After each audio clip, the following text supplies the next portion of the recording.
صداقت کی جیت۔ ایک دور دراز پہاڑی علاقے میں عمران نامی ایک نوجوان رہتا تھا۔ حالات تنگ تھے لیکن اس کی شخصیت میں ایمانداری کوٹ کوٹ کر بھری تھی۔ وہ روزانہ جنگل سے لکڑیاں اکٹھا کر کے فروخت کرتا اور اس ناچیز آمدنی سے اپنی بیمار والدہ کی دیکھ بھال کرتا۔ سردی کا موسم تھا اور عمران کی ماں کی طبیعت زیادہ خراب ہو گئی تھی۔ ڈاکٹر نے مہنگی دوائیں تجویز کی تھیں جن کے پیسے جمع کرنا عمران کے لیے بہت مشکل تھا۔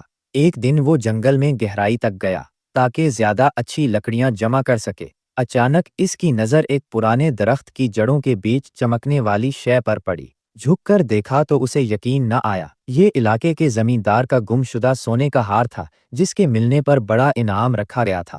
عمران کے ذہن میں خیال آیا کہ اگر وہ یہ ہار خاموشی سے بیچ دے تو اس کی ماں کا مکمل علاج ہو سکتا ہے۔ کوئی اسے شک بھی نہیں کرے گا کہ یہ ہار اس کے پاس کہاں سے آیا۔ لیکن اگلے ہی لمحے اس کی تربیت نے اسے ٹوکا۔ وہ اپنے آپ سے کہنے لگا، کیا فائدہ ایسی زندگی کا جو دھوکے پر قائم ہو؟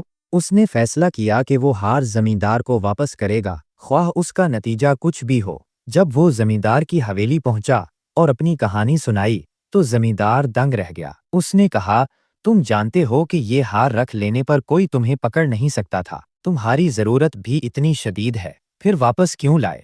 عمران نے سادگی سے جواب دیا، سر، ہو سکتا ہے لوگ نہ دیکھیں لیکن میرا رب تو سب کچھ دیکھتا ہے۔ میں اپنی ماں کے علاج کے لیے اپنی روح کو داغدار نہیں کر سکتا۔